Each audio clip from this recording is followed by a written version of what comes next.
അസ്സലാമലൈക്കും. ഞാനിന്നിവിടെ ഉണ്ടാക്കാൻ പോകുന്നത് നല്ലൊരു കടലക്കറിയുടെ റെസിപ്പിയാണ്. കടലക്കറി ആദ്യം ചട്ടി വെച്ച് ഞാൻ കുറച്ച് സൺഫ്ലവർ ഓയിൽ ഒഴിച്ചു. അത് ഒഴിച്ച് വെച്ച ശേഷം നമ്മുടെ വലിയ ഉള്ളിയില്ലേ, വലിയ ഉള്ളി അതിലേക്ക് ഇട്ടു.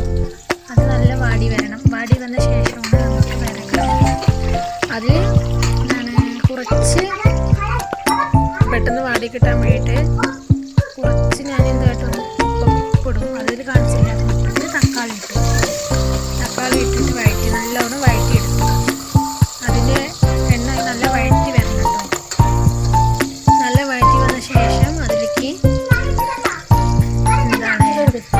അരിഞ്ഞു വെച്ചിട്ടുള്ള എൻ്റെ ഇഞ്ചി വെളുത്തുള്ളി പേസ്റ്റ് ഞാൻ ചതച്ച് വെച്ചിട്ടുണ്ട്.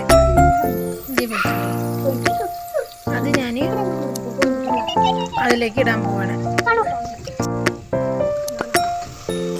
പക്ഷെ അതിന് മുന്നേ ഇത് നമ്മൾ നന്നായി വഴറ്റണം. വഴറ്റിയ ശേഷം മാത്രമേ ഇഞ്ചി വെളുത്തുള്ളി ഇടാൻ പാടുള്ളൂ. പേസ്റ്റ് ആ പേസ്റ്റ് ഇട്ടിട്ട് നല്ലോണം ഇളക്കിക്കൊണ്ടേയിരിക്കാം. ഇളക്കി അടിപ്പിടിക്കരുത് കേട്ടോ. അടിപ്പിടിച്ച് പറഞ്ഞാൽ അതിൻ്റെ ടേസ്റ്റ് മാറിപ്പോകും. അത് ഇങ്ങനെ ഒരു മട്ടിപ്പ് പോലെയാവും, കഴിക്കണ പോലെയൊക്കെ വരും. അത് ചെയ്ത ശേഷം അതിലോട്ട് നമ്മുടെ പൊടികൾ ആഡ് ചെയ്യണം.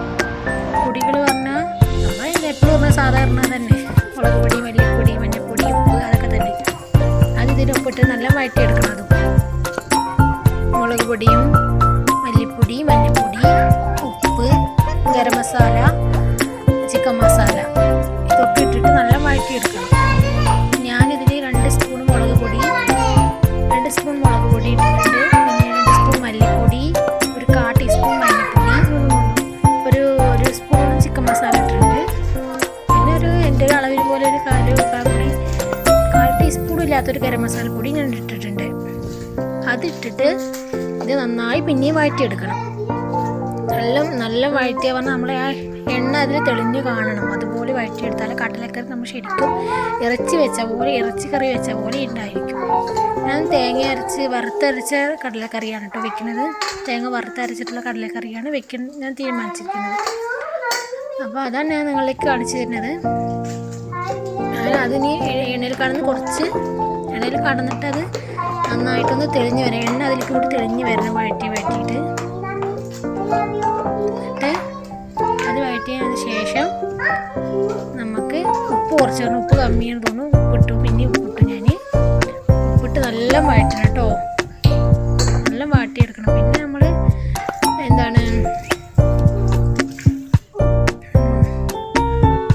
കുട്ടിയുണ്ട് കേട്ടോ അപ്പുറത്ത്. കുട്ടി എന്തൊക്കെ പറയുന്നുണ്ട്. അപ്പോൾ അവരോട് ഇങ്ങനെ ശ്രദ്ധിച്ചാണ്. അപ്പോൾ പിന്നെ അതിങ്ങനെ വഴറ്റിയെടുക്കണം. എൻ്റെ ചെറുതായിട്ടൊന്ന് അടിപ്പിടിച്ചോ ഇല്ലേ എന്നൊരു സംശയമുണ്ട്. കാരണം ഞാനത് അപ്പുറത്ത് മാറിയപ്പോൾ ചെറുതായിട്ടൊന്ന് അടിപ്പിടിച്ചു തോന്നുന്നുണ്ട്. എന്നാലും കുഴപ്പമൊന്നുമില്ല, നല്ല പിടിച്ചിട്ടൊന്നുമില്ല. പിന്നെ അതിൻ്റെ ഒപ്പം തന്നെ ഒരു ഉരുളക്കിഴങ്ങ് മുറിച്ച് ഒരു ഉരുളക്കിഴങ്ങ് മല്ലിയില ഇട്ട് നല്ല വഴറ്റിയെടുക്കുക. ഇതൊക്കെ പാലക്കാടന്മാരുടെ റെസിപ്പിയാണ് കേട്ടോ. അതിന് നന്നായി വഴറ്റിയെടുത്ത് പിന്നെ നമ്മുടെ കഴുകി വെച്ച കടല അതിലേക്ക് കൂട്ടുക. കടല അതിൽ കൂട്ടിയ ശേഷം കടല നല്ല വഴറ്റിയെടുക്കുക. നല്ല വഴറ്റിയെടുക്കണം കേട്ടോ. എന്നിട്ട് അടച്ച് വെച്ച് കുക്കറിൽ ഒരു 4 വിസിൽ മതി. കാരണം കടലൊക്കെ നമ്മൾ കുക്കറിൽ വെച്ചതാണല്ലോ. അതുകൊണ്ട് ഒരു 4 വിസിലിട്ടിട്ട് കുക്കർ അടച്ചിട്ട് ഒരു 4 വിസിലിടും. നല്ല അടച്ച് വയ്ക്കുക. അത് കഴിഞ്ഞിട്ട് അപ്പുറത്തൊരു ചട്ടി എടുത്തിട്ട് അതിലേക്ക് തേങ്ങ വറുക്കാനുള്ള പരിപാടിയാണ്. തേങ്ങയിലേക്ക് സൺഫ്ലവർ ഓയിലും വലിയ ജീരകം, പിന്നെ നമ്മുടെ വലിയ ഉള്ളിയും മല്ലിയിലൊക്കെ ഇളക്കിയിട്ട് തേങ്ങയിൽ കൂട്ടി. എൻ്റെ അടുത്തുള്ള തേങ്ങ കഷ്ണങ്ങളായി പോയി സാരമില്ല, നമ്മൾ അരച്ച് പേസ്റ്റാക്കി എടുക്കുന്നത്. അരച്ചിട്ട് അത് കുഴപ്പമൊന്നുമില്ല. നല്ല വഴറ്റിയെടുക്കണം. ഇതൊക്കെ നല്ല ക്രിസ്പി പോലെ നല്ല മുരിഞ്ഞ് കിട്ടണം. തേങ്ങ നല്ല കളറ് നല്ലത് റെഡിയായി കിട്ടിയാൽ തന്നെ ടേസ്റ്റ് ഉണ്ടാവും. അങ്ങനെ തേങ്ങയിട്ട് നല്ല വഴറ്റിയെടുക്കണം. ഞങ്ങളുടെ ഭാഷയിൽ വഴറ്റിയ പറഞ്ഞാൽ സംഭവം അതിന് റെഡിയാക്കി എടുക്കുക എന്നാണ്. ഞാനങ്ങനെ പറഞ്ഞ് ശീലിച്ചാണ്. നിങ്ങളുടെയൊക്കെ ഭാഷയിൽ വ്യത്യാസം ഉണ്ടാവും. എൻ്റെ ഭാഷയിൽ നിങ്ങളുടെ ഭാഷയ്ക്ക് വ്യത്യാസം ഉണ്ടാവും. സാരമില്ലല്ലോ അല്ലേ, നമ്മളൊക്കെ എല്ലാവരും ഒരുപോലെയല്ലേ.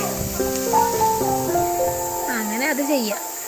അതിന് ശേഷം അതിന് നല്ല പേസ്റ്റ് ആക്കിയിട്ട് അരച്ചെടുക്കുക.